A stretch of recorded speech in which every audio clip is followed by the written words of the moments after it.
اسے یقین تھا کہ اس کی ساری مہارت کام آ گئی ہے۔ بھابھی اور زری نے کچن کو اس کے حال پر چھوڑے رکھا۔ سب کے آنے پر اس نے کھانا میز پر چن دیا۔ آج میز کی ترتیب بھی درست تھی اور برتن بھی صاف تھے۔ آپا پکی چھٹی سے واپسی پر خالہ رضیہ کو بھی لے آئی تھی۔ اس کے کان تبصرہ سننے کو تیار تھے۔ لے جی، آج سارا نے بھی کھاٹ ڈال ہی دیا، زری نے بآواز بلند اعلان کیا۔ آخ تھو! سب سے پہلا ری ایکشن خالہ رضیہ کی جانب سے ہوا۔ لگتا ہے پورا ڈبہ مرچوں کا جھونک ڈالا۔ یہ تو دیکھو۔ آپا نے نہایت حقارت سے بگھار میں ڈالی گئی ثابت مرچیں چمچ سے ہلائیں۔ کوئی طریقہ بھی ہو، اندر میں مرچیں اوپر بھی۔ ہائے، رضیہ کا تو بلڈ پریشر ہائی ہو جائے گا۔ ان کے ری ایکشنز کچھ ایسے اثر انگیز تھے کہ رفتہ رفتہ سب نے ہاتھ کھینچ لیا۔ اس نے بڑے تحمل سے سارا ڈرامہ دیکھا اور ان سب کے اٹھنے کے بعد برتن سمیٹ کر کچن میں لا رکھے۔ شام کو لے جانا رضیہ اپنے ساتھ، بانٹ دینا ٹپری واسیوں میں۔ اسے آپا کی آواز آئی۔ کچھ نہیں ہو سکتا۔ اپنے کمرے میں آنے کے بعد اس کا سارا ضبط جواب دے گیا۔ اب تک اس نے بڑے صبر سے سب کچھ برداشت کیا تھا۔ اسے نہ نفرتوں کا تجربہ تھا، نہ بے اتنائی کا۔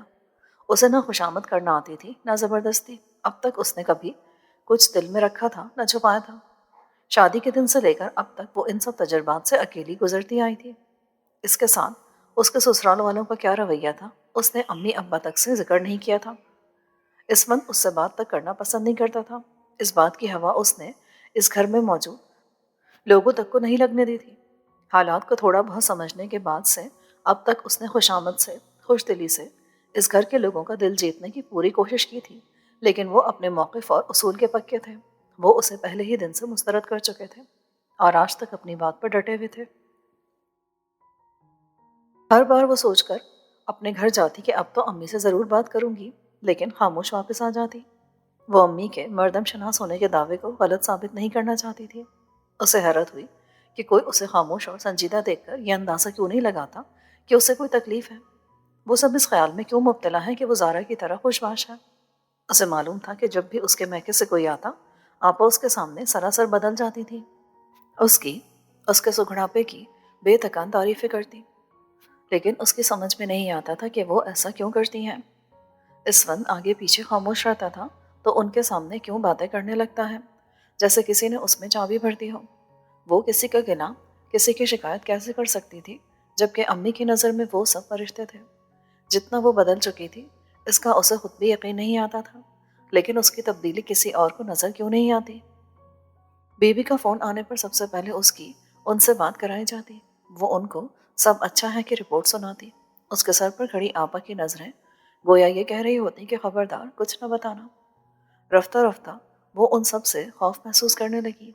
وہ بزدل نہیں تھی، لیکن ان کی نظریں، ان کی باتیں، ان کے رویے اسے کمرے سے باہر نکلنے کی اجازت نہیں دیتے تھے۔ کبھی کبھار زارا آ جاتی تو اسے محسوس ہوتا کہ سکون کے چند لمحے اس کی زندگی میں آ گئے۔ زارا اور نوید 1 مہینہ کاغان اور سوات گزار کر آئے تھے۔ زارا کی صحت بہت اچھی ہو رہی تھی۔ تمہیں کیا ہوا ہے؟ اتنی پیلی کیوں ہو رہی ہو؟ زارا چونک کر کہتی، لیکن دوسرے لمحے وہ اپنا کوئی قصہ سنانے لگتی۔ اس کی اپنی ساس کے ساتھ اچھی خاصی دوستی تھی۔ نوید کو محکمے کی طرف سے گھر ملا ہوا تھا۔ زارا کا دوسرا ٹارگٹ اس کو سجانا اور سنوارنا تھا۔ تم چلو نا میرے ساتھ بازار، وہ کئی بار کہتی۔ اس کو کمرے سے باہر نکلنے سے خوف آتا تھا۔ کہاں گھر سے باہر نکلنا، لیکن وہ 2-3 بار زبردستی اسے اپنے ساتھ لے گئی۔ اسے بہت جلد ہر راستے کا علم ہو گیا تھا، ویگنوں کے نمبر، بازاروں کے راستے، دکانوں کے نمبر۔ وہ کبھی نوید اور کبھی اپنی ساس کے ساتھ بازار کے چکر اکثر لگاتی۔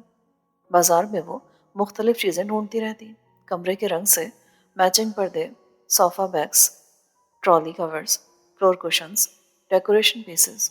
اس کی ہر خریداری پر سارا کے اندر ایک نیا احساس محرومی امنڈ آتا۔ کئی بار اس کا دل کئی چیزیں لینے کو چاہتا، لیکن اس کا خالی پرس اور یہ خیال کہ وہ اس کا کرے گی کیا، اس کو اپنی خواہش اندر دبا لینے پر مجبور کر دیتا۔ زارا کے بہت اصرار پر وہ اس کے گھر بھی چلی آتی۔ وہ اس سے مختلف چیزوں کے لیے ٹھکانے پوچھتی کہ یہاں اچھا لگے گا یا وہاں۔ زارا کے گھر آ کر اسے ایک اور طرح کا احساس کاٹ کھانے کو دوڑتا۔ زارا نوید کے مختلف کام کرتی، اس کی چیزیں ترتیب سے رکھتی، اس کے کپڑوں کو الٹ پلٹ کر دیکھتی، کہیں کوئی سیون، کہیں کوئی بٹن تو نہیں رہ گیا۔ نوید کے آنے کے بعد یہ خیال دو چند ہو جاتا۔ اس کا دل مچلنے لگتا۔ کاش اسفن کبھی تو اس لہجے میں اس سے بات کرے۔ اسفن نے اس لہجے میں توجہ اس سے بات ہی نہ کرنے کی قسم کھا رکھی تھی۔ تم نے کمرے میں کیا ٹھوسا ٹھانسی لگا رکھی ہے؟ کوئی ترتیب تو ہو، جو کچھ ہے یہاں ہی گھسا رکھا ہے۔ زارا اس کے کمرے میں آتی تو کہتی، اسفن تمہیں کہتا نہیں کہ ذرا سانس لینے کو جگہ خالی کرو؟ نہیں، وہ کہتے ہیں ابھی ایسے ہی ٹھیک ہے، پھر دیکھا جائے گا۔ وہ چونک کر جواب دیتی۔ وہ زارا کے سامنے اپنی محرومی کی ایک معمولی سی جھلک بھی ظاہر نہیں کرنا چاہتی تھی۔ اسفن کا کیا تھا؟ وہ تو شروع سے ہی ناحل ہونے والے معاملے اور ناقابل جواب سوال کی طرح اس کے سامنے موجود رہتا تھا۔ اسے یاد تھا کہ بیوی نے جانے سے پہلے کہا تھا کہ بندہ دل بڑا رکھے تو وہ سچا سرکار بھی فضل کرتا ہے۔ اس نے اب تک اپنا دل بڑا رکھنے کی بڑی کوشش کی تھی، خدا کے حضور سجدے کر کر کے اپنے دن پھر جانے کی دعا کی تھی، بری لگنے والی باتوں کو تھوک دیا تھا، لیکن اسے کوئی فائدہ ہوتا نظر نہیں آ رہا تھا۔ گرمیاں دبے پاؤں چلتی بلاخر اپنے پورے جوبن کے ساتھ آ موجود ہوئی تھی۔ اس کے پاس پہننے کو باریک کپڑے نہیں تھے۔ ابھی تک وہ شادی کے کپڑے ہی پہنتی رہی تھی، لیکن اب وہ اسے چبھنے لگے تھے۔ گرمیوں میں اسے ہلکے پھلکے وائل لان کے ہلکے رنگوں والے کپڑے پہننا بہت اچھا لگتا تھا۔ گرمیوں کے آغاز پر وہ بڑے شوق سے نئے کپڑے بناتی تھی۔ شام کو نہا کر نئے کپڑے پہننے اور ٹیلکم پاؤڈر کی خوشبو میں اسے ہمیشہ سے ہی بڑا چام نظر آتا تھا۔ لیکن یہاں پر لوگوں کو شاید ان کپڑوں کی عادت نہیں تھی۔ وہ سب بھرپور گرمی میں بھی شوق رنگوں کے وہ ریشمی سوٹ پہنتی تھی جو ابوظہبی سے آئے تھے۔ اس روز زارا صبح ہی آ گئی۔ آج نوید نے چھٹی لے لی تھی۔ میں نے سوچا بازار کا چکر لگا ہے، لون کے کپڑے لے آئے، تم بھی چلو۔ اس نے کہا۔ آپا جو اصرار کر کے نوید اور زارا کو چائے بسکٹ پیش کر رہی تھی، خوش دلی سے بولی، جاؤ بہن لینے آئی ہے۔ اسے کیا خریدنا تھا؟ اسے کیا چاہیے تھا؟ اس سے انہیں کوئی سروکار نہیں تھا۔ وہ تو زارا اور نوید کے سامنے حسن سلوک کے مظاہرے میں مصروف تھی۔ اس نے آسمانی جارجٹ کا سوٹ پہنا اور 2-4 بار کنگھا پھیر کر بال درست کیے۔ اس کا وینٹی باکس شادی کے شروع کے دنوں میں استعمال ہونے کے بعد سے اب تک بند پڑا تھا۔ چند ہی مہینوں میں وہ اپنے ہر شوق، ہر ارمان سے ماورا ہو چکی تھی۔ اس تیاری کے بعد اس نے بغل میں خالی پرس دابا اور باہر نکل آئی۔ شادی پر ساری سلامیوں کا پرس باجی شمیم نے اس سے پہلی مرتبہ گھر جانے کے وقت ہی لے لیا تھا۔ اسے معلوم نہیں تھا کہ اس کا انہوں نے کیا کیا، نہ ہی اس نے پوچھا تھا کہ وہ کہاں ہے۔ ابا یا سجاد، زبیر بھائی کبھی آتے تو اسے پیسے دے جاتے، یا گھر سے آتے ہوئے امی اس کی مٹھی میں کچھ پکڑا دیتی، لیکن وہ سب اس کی چھوٹی موٹی ضرورتوں پر خرچ ہو جاتا۔ اس کی بڑی ضرورتیں کسی کا درد سر نہیں تھی۔ اکثر زارا کے ساتھ وہ یوں ہی خالی پرس لیے گھومتی رہتی۔ اس روز بھی ایسے ہی ہوا۔ زارا دھڑا دھڑ خریداری کری تھی، یہ سوٹ میرے لیے، یہ امی کے لیے۔ وہ ہر دکان پر یہی کہتی۔ نوید جس خوش مزاجی سے بل ادا کرتا، زارا کی گردن اکڑانے کے لیے وہی کافی تھا۔ یہ سلیم فیبرک سے سارا تم بھی کوئی سوٹ خرید لو نا، ان کے پرنٹس کامن نہیں ہوتے۔ وہ اس سے کہہ رہی تھی، میں پھر لے لوں گی۔ وہ ہر بار منع کر دیتی۔ ہائے تم نے کیسے جارجٹ کا سوٹ پہنا ہوا ہے؟ اسے اچانک خیال آیا، نوید کوئی کولڈ ڈرنک نہ لے لیں؟ وہ ہمیشہ کی طرح اس کا جواب سنے بغیر دوسری طرف دھیان کر کے بولی، سارا تو لگتا ہے یوں ہی آ گئی تمہارا دل رکھنے کو، اصل شاپنگ تو وہ اسفن کے ساتھ ہی آ کر کرے گی۔ نوید نے ہنستے ہوئے کہا۔ اس نے اپنی نم آنکھیں جھکائے رکھی۔ ان دونوں کو کسی دوست سے ملنے جانا تھا۔ واپسی پر وہ اسے گیٹ پر ہی اتار کر چلے گئے۔ وہ خالی ہاتھ کمرے میں داخل ہوئی۔ خلاف توقع اور خلاف معمول اسفن اس وقت کمرے میں موجود تھا۔ یہ شاید اس کے گھر میں نہ ہونے کی وجہ سے تھا۔ وہ بیڈ پر لیٹا کوئی کتاب پڑھ رہا تھا۔ وہ خاموشی سے کرسی پر بیٹھ گئی۔ اس نے کتاب پر سے نظریں ہٹا کر چند سیکنڈ اس کو دیکھا۔ تم نے بتایا نہیں کہ تم کو شاپنگ کے لیے جانا تھا، اور میں بھی بھول گیا تھا کہ تم نان و نفقہ سمیت مجھ پر ڈالی گئی تھی۔ اس نے اٹھ کر بیڈ سے ٹانگیں لٹکا کر بیٹھتے ہوئے کہا۔ اتنے عرصے میں یہ پہلا مکمل اور براہ راست جملہ تھا جو اس نے اس سے کہا تھا۔ اس کا دل لرزنے لگا۔ اس نے اس کے جملے پر غور ہی نہیں کیا۔ وہ اس کو بوجھ سمجھتا تھا یا ذمہ داری جو اس پر ڈالی گئی تھی۔ وہ خوشی کے ایک انجانے تصور سے اسے دیکھنے لگی۔ اس ایک جملے کے بعد گویا اسے دوبارہ سے وہی چپ لگ گئی۔ کچھ دیر وہ انگلیوں کے جوڑ چٹکاتا رہا، پھر اٹھ کر صورت سے باہر نکل گیا۔ وہ اسے جواب دینا چاہتی تھی، اس سے کہنا چاہتی تھی کہ اس نے اس سے کچھ پوچھا ہی کب تھا، لیکن اس نے موقع ہی نہ دیا۔ پھر بھی یہ اس کے لیے بہت تھا کہ اس نے ایک جملہ اس سے کہا تو صحیح۔ وہ اٹھ کر بستر پر آ بیٹھی۔ اس نے اس کی چھوڑی ہوئی کتاب اٹھائی۔ یہ سول انجینئرنگ کی کوئی کتاب تھی۔ وہ اسی طرح کی کتابیں پڑھتا تھا، ٹیکنیکل قسم کی، بعض ایسی جن کے نام بھی اس سے نہیں پڑھے جاتے تھے، اسی طرح کے جرنلز یا پھر معلوماتی کتابیں، آرکیالوجی پر، اسٹرالوجی پر، ہسٹری پر، جبکہ اسے اس طرح کی کتابوں سے صدا کی چڑھ تھی۔ وہ ہلکی پھلکی کتابیں پڑھا کرتی تھی، نثر کی، شاعری کی۔ یہاں آ کر تو وہ سبھی کچھ بھول گئی تھی۔ زارا کے گھر میں کوئی میگزین پڑھنے لگتی تو اس کا دل بیزار ہو جاتا، مگر اسفند کی کتابوں کے ٹائٹل ہی اسے اچھے لگتے تھے۔ ایک کمرے میں رہتے ہوئے بھی سارا کو اسفند اپنی پہنچ سے بہت باہر لگتا۔ آفس سے آ کر کھانے کے بعد وہ کتنی دیر بے مقصد ڈرائنگ روم اور ڈائننگ روم کے چکر لگاتا رہتا۔ اسی طرح سارے گھر میں پھرتا پھراتا وہ 3 بجاتا اور چابیاں اٹھا کر باہر نکل جاتا۔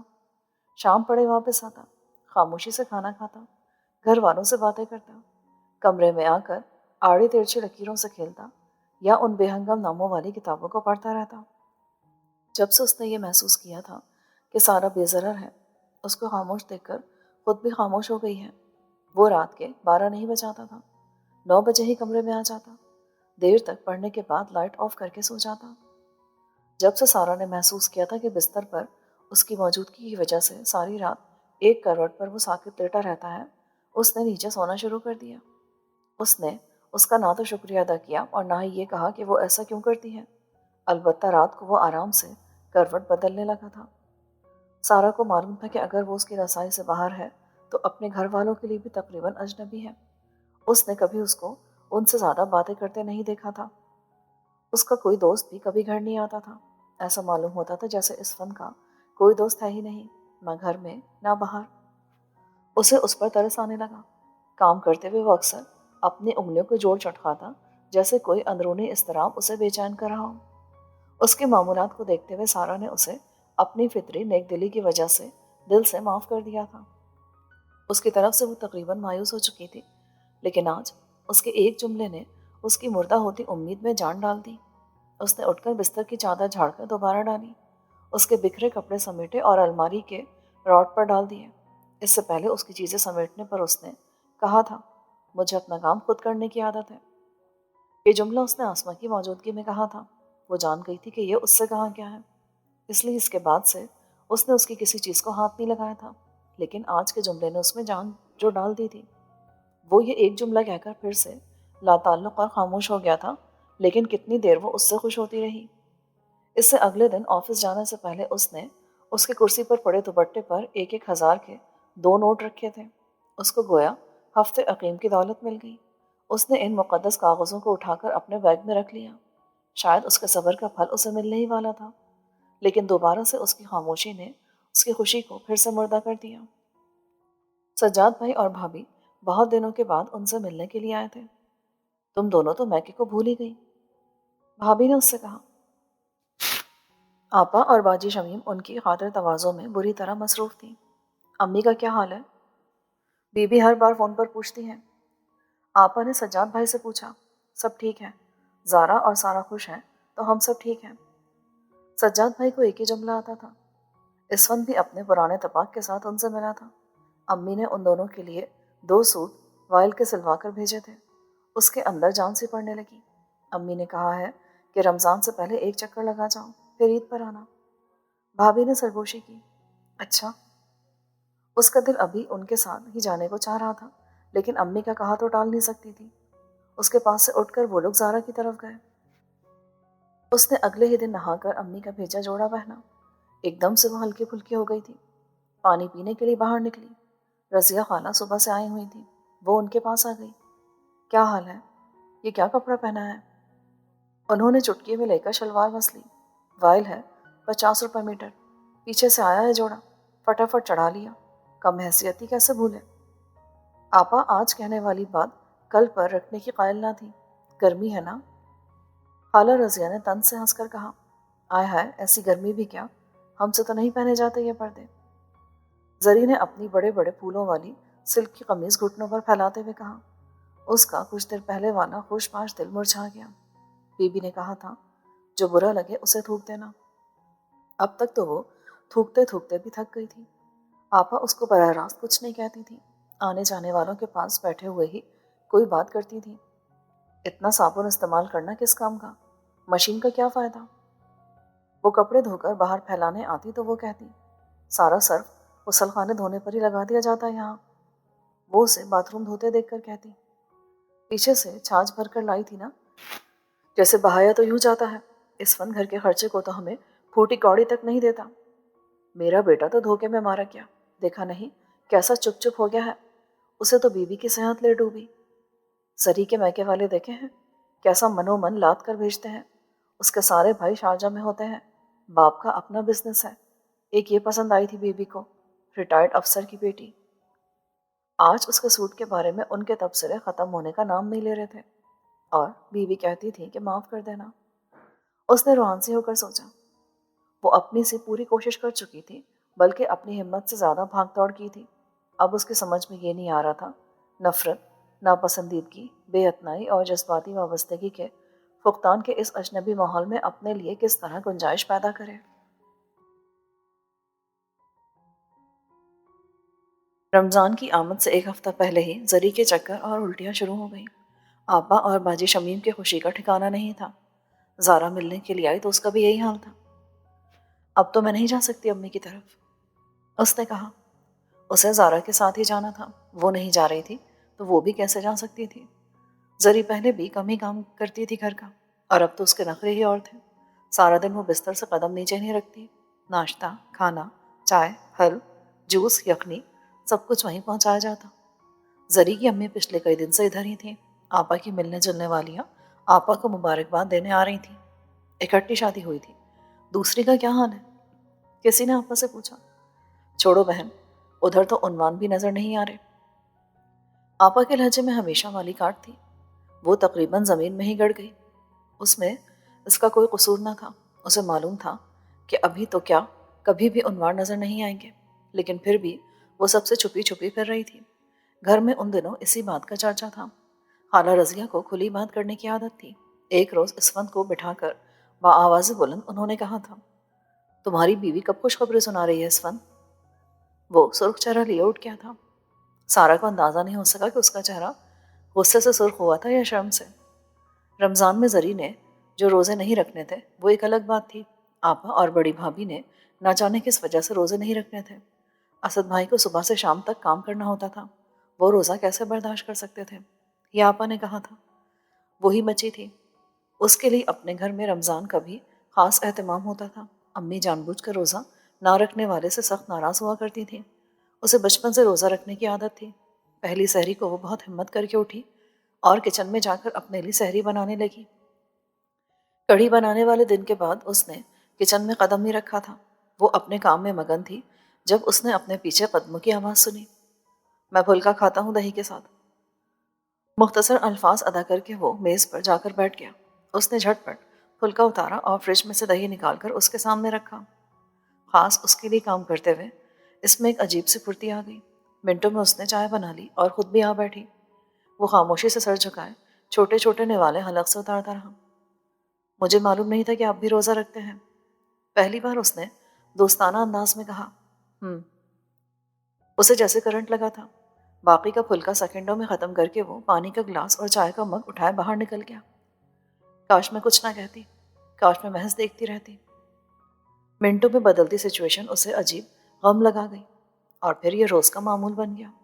مقررہ وقت پر وہ سحری کے لیے آتا اور فارغ ہو کر چلا جاتا۔ پہلے دن کی غلطی اس نے دوبارہ نہیں دہرائی۔ زارا نے ان دونوں کو اپنے ہاں افطار پر بلایا تھا۔ نوید کا فون اسفند نے ریسیو کیا۔ عادت کے خلاف دوسرے روز وہ 3 بجے گھر سے نہیں بھاگا تھا۔ اسفند بھائی نے پوچھا ہے، آپ تیار ہو گئی بھابھی؟ آسما نے آ کر کہا۔ وہ حیران تھی، یہ اسفند نے پوچھا تھا۔ فٹافٹ اٹھ کر وہ منٹوں میں تیار ہوئے۔ اس کے ساتھ اکیلے کہیں جانے کا یہ پہلا اتفاق تھا۔ اسے اپنے گھر سے زارا کے گھر کا راستہ بہت مختصر لگا۔ زارا کے ہاں آپی اور مانی ماموں بھی موجود تھے۔ آپ نے مجھے بتایا کیوں نہیں؟ وہ تقریباً چلائی تھی۔ ہم تمہیں سرپرائز دینا چاہتے تھے۔ ماموں نے اسے ساتھ لگاتے ہوئے کہا، ہم آج ہی پہنچے ہیں، پہلے ادھر آ گئے، معلوم ہوا کہ یہاں افطار پارٹی ہے، سوچا تم کو سرپرائز دیں گے۔ آپی نے کہا تھا۔ اس کی شادی کے بعد آپی پہلی مرتبہ پنجاب آئی تھی۔ ماموں بھی امی ہی کی طرح 2-3 بار آئے تھے، اس سے مل نہیں پائے تھے۔ بہت دنوں کے بعد اس نے خود میں مسرت کی لہر محسوس کی۔ بٹو اور ٹیپو دونوں خوش تھے کہ زارا اور سارا خالہ اتنے دنوں کے بعد ملی تھی اور ایک جگہ اکٹھی تھی۔ تم آج یہیں رہ جاؤ، ہم بھی صبح سیالکوٹ جائیں گے۔ آپ ہی نے اس سے کہا تھا، وہ اس کے گھر نہیں جا رہے تھے، وہ وہاں رہ بھی کہاں سکتے تھے۔ اس کا دل بھی یہیں رہنے کو چاہنے لگا، لیکن اسے معلوم تھا کہ اس فن کو سحری کے وقت مشکل پڑ سکتی ہے۔ پہلے بی بی اس کے لیے سحری بناتی تھی اور اب وہ، یہ آسما نے اسے بتایا تھا۔ وہ کچھ تذبذب میں پڑ گئی۔ اگر سارا کو آج یہاں ہی چھوڑ جاؤ تو؟ مانی ماموں اس فن سے کہہ رہے تھے، ٹھیک ہے رہ جائیں۔ وہی مختصر جواب، لیکن وہ سحری کے بارے میں کہنا چاہتی تھی، نہ جانے وہ کیسے سمجھ گیا۔ ہو جائے گا۔ یہ مختصر جملہ اس نے آہستہ آواز میں کہا تھا، لیکن اس نے سن لیا۔ اس کے جانے کے بعد وہ زارا کے لاؤنج میں بیٹھ گئے۔ سارا، تم نے چیک اپ نہیں کرایا؟ میں نے سنا ہے کہ تمہاری جٹھانی بھی۔ آپ ہی نے اس سے کہا۔ کئی دنوں سے وہ یہ تذکرہ سن سن کر چڑھ گئی تھی۔ وہ کوئی نئی بات کرنا چاہتی تھی، نئی فضا میں سانس لینا چاہتی تھی۔ اس نے بیزاری سے منہ پھیر لیا۔ اچھا ہو جائے گا، کبھی دیر بھی ہو جاتی ہے، مگر پہلی بار میں دیر نہیں ہونی چاہیے۔ آپ ہی کے لہجے میں تشویش بھی تھی اور تسلی بھی۔ اس کا دل ان کے سامنے سے بھاگ جانے کو چاہنے لگا۔ زارا کا دل ایک دم گھبرانے لگا۔ وہ اس وقت باہر گھومنے جایا کرتی تھی۔ نوید فوراً اٹھ گیا۔ ابھی چلو۔ اس نے ان سب کو چلنے کو کہا۔ آپ ہی بٹو اور ٹیپو ان کے ہمراہ جانے کو تیار ہوئی۔ تم جاؤ بھائی، ہم تو سارا سے باتیں کریں گے۔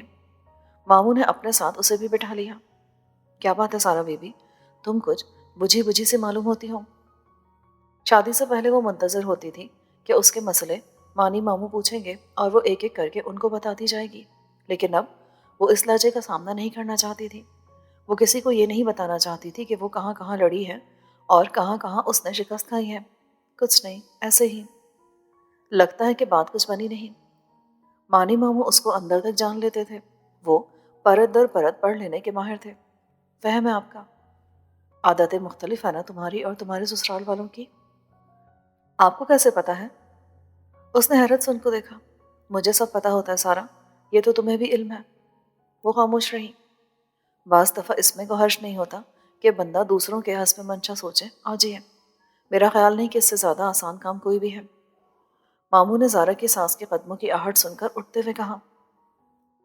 اگلے روز جمعہ تھا۔ آپ ہی نے صبح سے ہی سیالکوٹ جانے کی تیاری کرنا شروع کر دی تھی، لیکن ایک دن میں ان کا سامان بکھر سا گیا تھا۔ چھوٹی خالہ کراچی گئی تھی علی کے لیے لڑکی دیکھنے، میرے ہی پاس ٹھہری تھی۔ آپ ہی کی زبان زور و شور سے چل رہی تھی، اور تمہاری شادی پر رخصتی کے بعد کیسا فس مچایا تھا انہوں نے کہ سارا کا رشتہ کیوں باہر دیا، انتظار تک نہ کیا۔ کہتی تھی علی کہتا ہے خالہ نے بڑی جلدی کی ہے، اب مجھے کہیں اور شادی نہیں کرنی، میرے بیٹے کی خواہش تباہ کر دی۔ اب دیکھو کیسے فٹافٹ رشتے ڈھونڈے جا رہے ہیں۔ آپ ہی بات کرتے کرتے باہر نکل گئی۔ وہ چونک سی گئی۔ علی بھائی کو یہ کہتے تو اس نے بھی سنا تھا کہ خالہ نے بڑی جلدی کی سارا کی شادی کے سلسلے میں۔ اس وقت تو وہ دل ہی دل میں ان کی ممنون ہو گئی تھی۔ شکر ہے مانی ماموں کے علاوہ اور کسی کو بھی اس بات کا خیال آیا، لیکن اسے یہ تو ہرگز علم نہ تھا کہ علی بھائی نے یہ اس کے لیے کہا تھا۔ کیا کہہ رہی تھی آپ ہی؟ زارا پاؤں کے ناخنوں پر نیل پالش لگاتے ہوئے اچانک چونکی۔ تم کیا سوچ رہی ہو؟ اس کی خاموشی پر اس نے دوسرا سوال داغا، پھر بھی خاموش رہی۔ ہاں ہو جاتا ہے کبھی ایسے بھی کہ جب بندے کا دل چاہتا ہے کہ کوئی اسے چاہے، کوئی اس کے لیے مرے، تو کوئی بھی نہیں۔ وہ وقت گزر جانے کے بعد بہت بات پتہ چلتا ہے کہ کوئی خوب چاہ رہا تھا، خوب ہی مر رہا تھا۔ زارا نے غالباً کسی افسانے کے جملے دہرائے۔ کیا بکواس ہے، کس کمبخت کا دل چاہتا تھا کہ کوئی اس کے لیے مرے؟ وہ بھنا کر بولی۔ اچھا، واقعی تو پھر علی بھائی بیچارے یوں ہی مر رہے تھے؟ مجھے کیا پتا، مرتے ہوں گے بھائی میری بلا سے۔ عجیب مصیبت ہے، ایک طرف کہیں یکسوئی حاصل ہی نہیں ہوتی۔ وہ پریشان سی ہو گئی۔ آپ ہی اور مانی ماموں کو اسٹیشن چھوڑنے سے پہلے نوید اس کو چھوڑنے آیا۔ آپا ایک دم مہذب میزبان میں تبدیل ہو گئی۔ بی بی کا فون آیا تھا رات کو، کہنے لگی سارا وہاں کیوں رک گئی، اس وقت کو سحری کی تکلیف ہوگی۔ باتوں باتوں میں انہوں نے پھر بھی جتا دیا۔ کیوں، کیا کوئی اور روزہ نہیں رکھتا؟ آپ ہی نے حیرت سے پوچھا۔ کہاں، مجھے تو گیس کی تکلیف ہوتی ہے خالی پیٹ، نسرین کے سر میں درد ہونے لگتا ہے، آسما بیچاری کالج کی پڑھائی کی وجہ سے روزہ نہیں رکھ سکتی، زری کا تو تمہیں پتہ ہی ہے، اسد کا کام بہت ہے، اب رہ گئے یہ دونوں میاں بیوی اپنی مرضی کا پکاتے اور کھاتے ہیں۔ وہ بہت لگاوٹ، بہت محبت سے بول رہی تھی۔ سارا ان کے لہجے پر چکرا کر رہ گئی۔ جو سحری وہ بناتی اور کھاتی تھی اس کا حال اسے ہی معلوم تھا، اور مانی ماموں کہتے تھے ان کی طرح سوچو ان کی طرح جیو۔ بیوی نے ویزا بڑھوا لیا اپنا۔ پہلے تو وہ اسفند کی محبت میں دوڑی آتی تھی واپس، اب کہتی ہے کہ وہ خوش ہے۔ وہ بتا رہی تھی، ایک نیا صدمہ۔ اس کو امید تھی کہ بیوی کے آنے پر شاید اس کے دن بدل جائیں۔ وہ مزید کس بات پر صبر کرے؟ امی نے فون پر تاکید کی تھی کہ عید پر وہ ضرور آئیں۔ زارا جانے کے لیے تیار تھی، جبکہ آپا کا کہنا تھا، ہمارا اصول ہے بہو پہلی عید سسرال میں ہی کرتی ہے، عید کے دوسرے دن چلی جانا۔ زارا بھی اس کے لیے ایک دن ٹھہر گئی۔ زندگی میں یہ پہلی عید اتنی بے کیف اور پھیکی محسوس ہوئی تھی۔ صبح آپا کے رشتہ داروں اور ملنے والوں سے گھر بھر گیا۔ اسفند تیار ہو کر نماز پڑھنے کے لیے جو گھر سے نکلا تو شام کو واپس آیا۔ شام کو زارا اور نوید آ گئے۔ تمہارا گھر کتنا گندا رہتا ہے سارا، تم ہی کر دیا کرو نا صفائی۔ زارا نے پھلوں کے چھلکے، کاغذ اور جوس کے پیکٹ بکھرے دیکھ کر کہا۔ وہ اتنے مختصر وقت کے لیے آتی تھی کہ اسے یہ جاننے کا موقع ہی نہیں ملتا تھا کہ گھر میں اس کا عمل دخل ہے ہی کتنا۔ ویسے بھی اس کی طبیعت میں اتنی لاپرواہی تھی کہ وہ بہت کم نوٹ کرنے والی باتیں نوٹ کرتی تھی۔ موف شیڈ کی لپسٹک ہے تمہارے پاس؟ زری بے تکلفانہ انداز میں اندر گھس آئی۔ وہ اکثر ایسی ہی ضرورتوں کے سلسلے میں اس کے کمرے میں آیا کرتی تھی۔ اس نے اسے غور سے دیکھا۔ زرق پر کپڑوں میں اس کا دن بدن پھیلتا وجود جگمگ کر رہا تھا۔ اس نے بھاری میک اپ اور بھاری زیور پہن رکھا تھا۔ اس نے آہستگی سے اٹھ کر اپنا وینٹی باکس نکالا جس پر گرد پڑ رہی تھی۔ چیزوں کے ہجوم میں زری کو اپنی مطلوبہ لپسٹک مل گئی۔ تم بھی تیار ہو جاؤ۔ اس نے کمرے سے نکلتے نکلتے تکلفاً کہا۔ صبح اس نے مہندی رنگ کا ہلکے کام والا سوٹ پہنا تھا، اسی کا دوپٹہ دوبارہ استری کر کے اوڑھا، بال بنائے اور ایک ہلکے سے رنگ کی لپسٹک ہونٹوں پر پھیر لی۔ ان چیزوں کا اسے پہلے بھی شوق نہ تھا، نہ استعمال کرنے کا ڈھنگ آتا تھا، لیکن اب تو اس کا دل ہی بجھ چکا تھا۔ چمکتی چمکاتی زری کے سامنے اس کا وجود ماند پڑنے لگا تھا، لیکن اب اس کو ان باتوں کی پرواہ نہیں رہی تھی۔ رضیہ خالہ کے گھر میں سارے رشتہ دار موجود تھے۔ ایک ہڑبڑ مچی ہوئی تھی۔ رضیہ خالہ کی بہو اس سے باتیں کرتی رہی۔ اتنا عرصہ گزرنے کے بعد اور اتنی کوشش کے باوجود وہ اب تک ان کے لیے اجنبی کی اجنبی ہی تھی۔ رات کو بیوی کا فون آیا۔ میں تو سونے سرکار کا شکر ادا کرتے نہیں تھکتی کہ اس نے مجھے، میرے اسفند کو، تمہارے جیسا تحفہ دیا، سونا اور انمول۔ اسی لیے بیٹا میں مطمئن تھی تمہارے شگنوں والے قدم اس گھر میں پڑے۔ اسفند کا خیال رکھنے والا پیچھے کوئی تو ہے۔ وہ ذرا مختلف لڑکا ہے، تم نے اس کو خوش رکھا، میرا رب سچا تم سے خوش ہو۔ میرے پاک نبی سرکار صلی اللہ علیہ وآلہ وسلم تم سے خوش ہو۔ اس سے بات کرتے ہوئے وہ کہہ رہی تھی۔ دور بیٹھے وہ نہ جانے کیا سوچتی تھی۔ اس کا دل چاہا وہ ان کو سچ سنا ڈالے، سب کچھ کہہ دے، لیکن اس کے ارد گرد کھڑے لوگوں کی نظریں اس پر جمی تھیں۔ عید سے اگلے دن کا اسے پورے رمضان انتظار رہا تھا۔ نوید نے سیالکوٹ جانے کے لیے چھٹی لے لی تھی، جبکہ اسفند کو بقول اس کے چھٹی ہی نہیں مل سکتی تھی۔ اسفند میرے خیال سے سارا کراؤڈ سے بھاگتا ہے، نوید نے راستے میں کہا۔ تمہیں چاہیے تھا کہ تم اس کو زندگی کی طرف ڈالتی، الٹا تم خود اس کی طرح ہو گئی۔ اسی طرح چلتا ہے نا، دونوں ایک جیسے ہوں تو۔ اب میں اور آپ ایک جیسے نہ ہوتے تو کیسے چلتا؟ وہ کہنا چاہتی تھی کہ وہ پوری کی پوری بھی اسفند کے جیسی ہو جائے تب بھی نہیں چلے گا۔ وہ تقریباً 3 ماہ کے بعد اپنے گھر آئی تھی۔ اسے لگتا تھا یہ 3 سال تھے یا پھر 3 صدیاں۔ امی، ابا، بھائی، بھابھی سب خوش تھے کہ ایک عرصے کے بعد وہ تینوں بہنیں اکٹھی ہوئی تھیں۔ آصف بھائی بھی عید پر پہنچ چکے تھے۔ زبیر بھائی، آصف بھائی اور نوید کی محفل جمی رہتی۔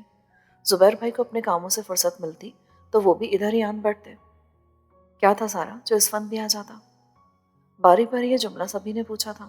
اب وہ ان کو کیا جواب دیتی؟ سارا، تم نے تو سب کچھ چھوڑ دیا، صرف 4 چوڑیاں، کان، ناک، گلا خالی۔ اگر اسفند کو پسند نہیں ہے تو چلو یہاں تو پہن لو کچھ۔ بھابھی نے کہا، کاش اسفند کو کچھ ناپسند ہی ہوتا۔ ان سب کے مسکراتے چہرے دیکھ کر اس کا دل چاہا کہ وہ چیخ چیخ کر ان کو وہ داستان سنائے جو اس پر گزری تھی، ان تجربات کا حال سنائے جن سے وہ 2 چار ہوئی تھی، سیاست، مکاری، چال بازی کے قصے جو اس کو ازبر ہو چکے تھے۔ اسے معلوم تھا کہ سب کو اس سے یہ سب سننے کی توقع نہیں تھی، لیکن بے اختیار اس کا دل چاہتا وہ سب کو ایک ایک بات صفائی اور سچائی سے سنا دے، لیکن وہ سب خوشیوں میں مشغول تھے، گیٹ ٹوگیدر منا رہے تھے۔ یہ مواقع کم کم ہی آتے تھے۔ وہ ان کی خوشیوں کو خراب کیوں کرے، جبکہ اس کو یقین تھا کہ ابا، سجاد بھائی، زبیر بھائی اس دھوکے بازی پر بھڑک اٹھیں گے، اس کے سسرال والوں کو گریبان سے پکڑ لیں گے۔ لیکن اسے یہ خوف بھی تھا کہ امی اسی کو قصوروار ٹھہرائیں گی۔